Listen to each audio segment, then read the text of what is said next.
Karibu Shafii TV Online, ili uwe mtu wa kwanza kupata taarifa zetu. Tafadhali bonyeza subscribe button nyekundu, kisha bonyeza alama ya kengele itakayojitokeza. Asante. Habari za wakati huu ndugu waandishi wa habari.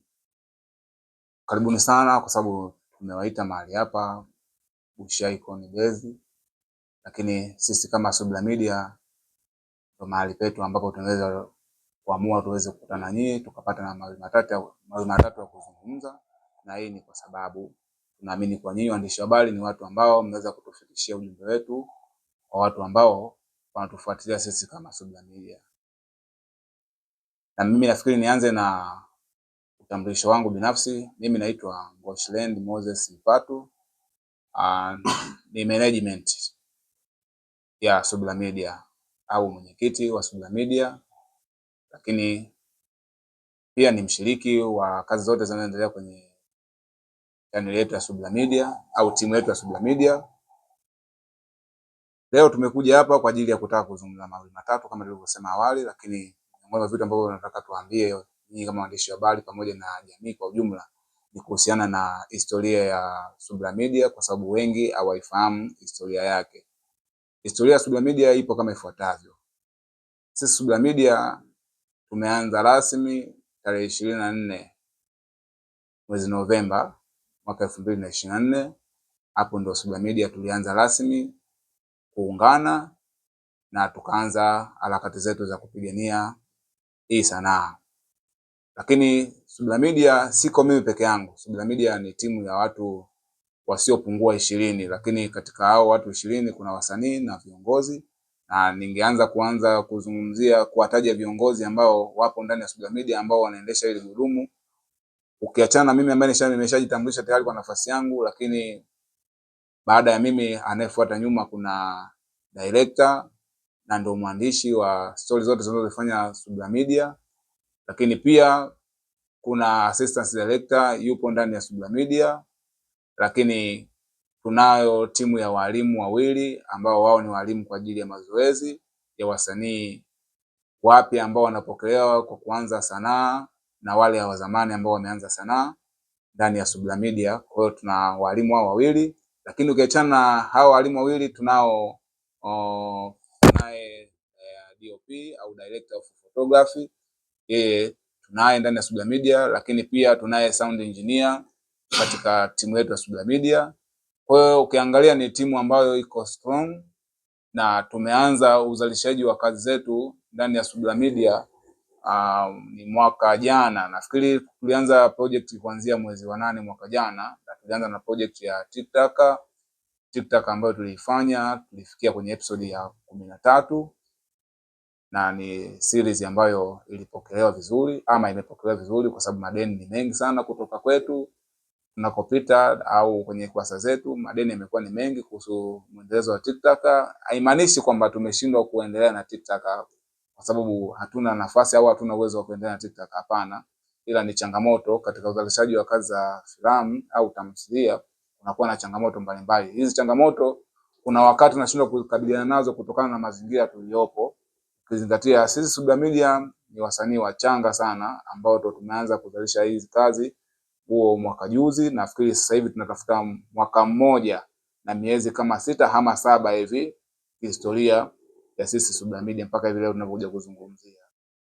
Lakini ukiachana na tamthilia ya TikTok ambayo tumeisimamisha kwa muda baada ya changamoto kadhaa kutokea, tumekuja na ujio wa tamthilia nyingine, tamthilia ambayo tunaamini kabisa itakuwa ni official, na tamthilia ambayo tunaamini tutakwenda nayo moja kwa moja mpaka kufika ukingoni. Hii tamthilia ni tamthilia inayokwenda kwa jina la Kiza.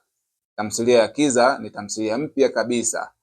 Ukiangalia ni miongoni mwa makundi ambayo yamevunja rekodi ndani ya wilaya ya Nachingwea kwa kufanya series zenye kufikia kiwango kikubwa cha episode. Kwa sababu hata hivi tunavyozungumzia Kiza mpaka sasa hivi tunavyozungumzia imefikia kwenye episode 10, lakini kwa kuwa kwenye eneo hili la tamthilia ya Kiza mimi nisitaki kumaliza kabisa uondo, kwa sababu kuna mtaalamu ambaye yeye anapaswa kabisa kuzungumzia hilo kiundani na akakufanya wewe ujue nini ninachokwenda kukizungumzia. Mimi kwa nafasi yangu kama mtu wa management ya Subla Media, kuifanya Subudia Media ifike pahala popote mpaka hapa tulipofikia. Jukumu langu lilikuwa ni kukupa historia ya tamthilia ya Kiza, kukupa historia ya tamthilia ya Kiza, lakini pia kukupa historia ya tamthilia ya TikTok kwa uchache, lakini pia kukupa historia ya Subudia Media kama nilivyotangulia kusema huko nyuma. Na nisingependa sana nichukue muda mwingi sana, kwa sababu tunayo mengi ya kuzungumzia ambayo hayo siwezi kumaliza mimi peke yangu, kwa sababu kuna wenzangu hapo hapa mbele.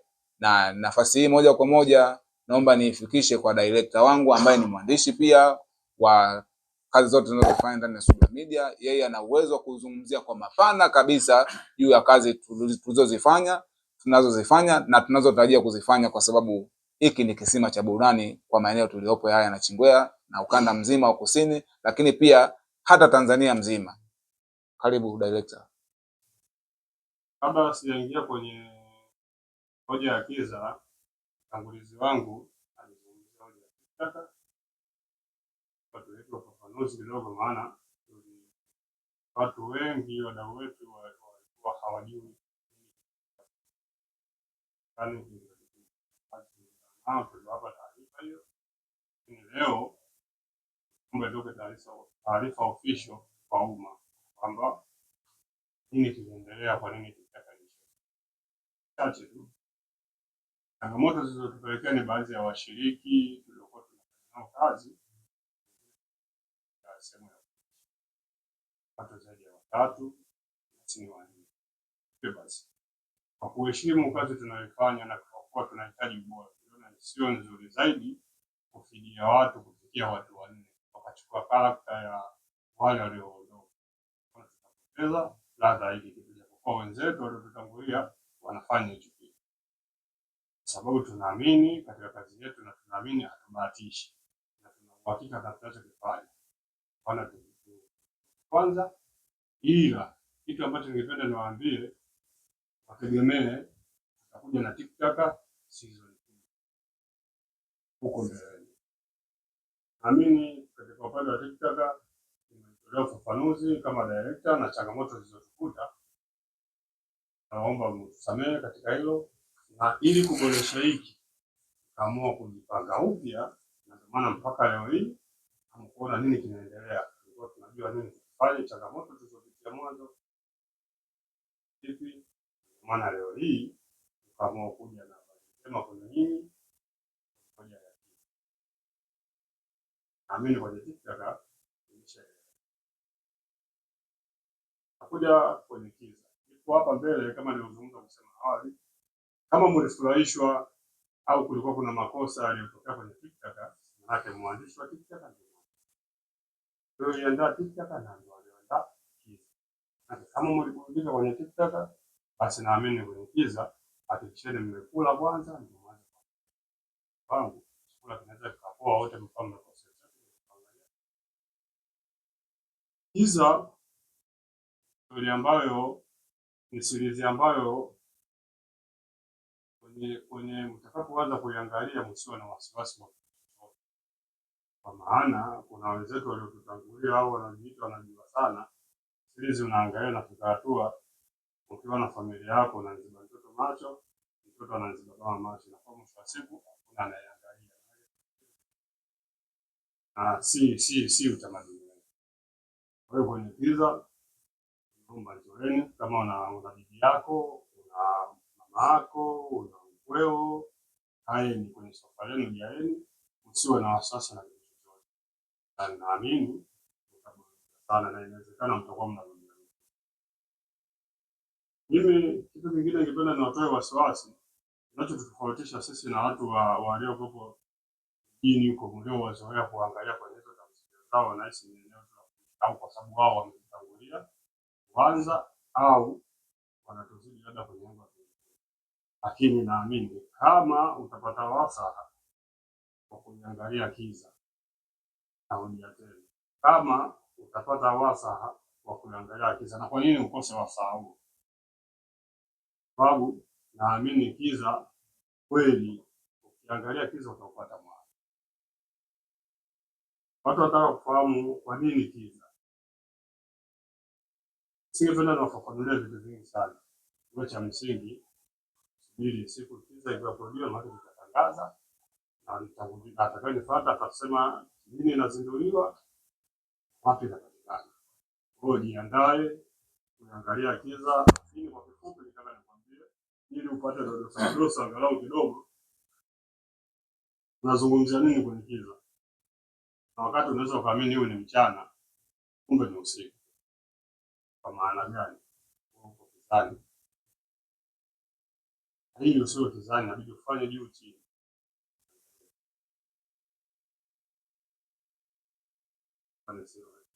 Hapo itakuwa nimezungumza kwa upande wangu, hiyo ninachotaka kuwathibitishia. Kama mlituamini kwenye TikTok, basi kiza imalizeni hizo kwetu.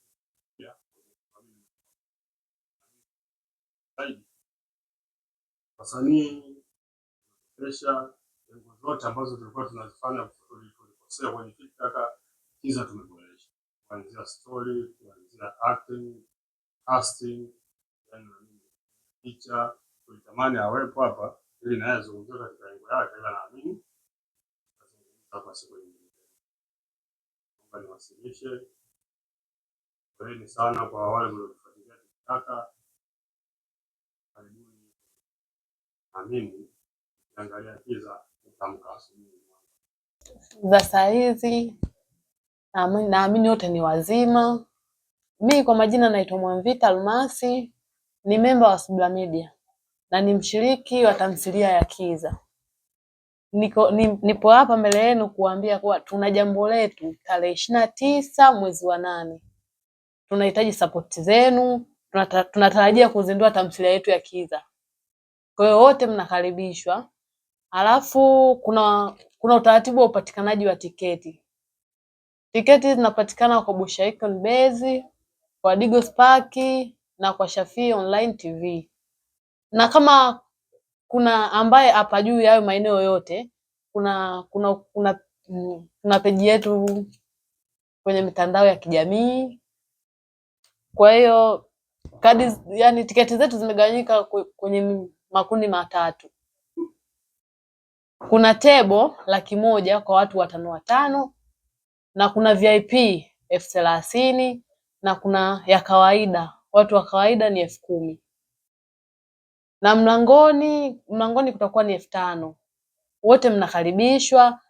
Kuna vingi tumewaandalia, kuna zawadi nyingi, kutakuwa na burudani zote, kutakuwa na wasanii wa nje na ndani, wote watakuwepo. Na kama yani wadau wote wa sanaa tunawakaribisha tarehe 29 mwezi wa 8, ukumbi Mondran Messi.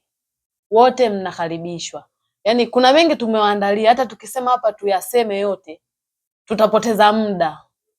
Ila mengi tumewaandalia, mengi tumewaandalia. Kwa hiyo kama unataka kujua hayo yote, tunakukaribisha tarehe 29 mwezi wa 8. Na wadhamini tunawakaribisha. Subla Media tuchagui wadhamini. Mdhamini yoyote kwetu ni ndugu yetu. Kama kuna mdhamini, kuna namba za mawasiliano utapiga.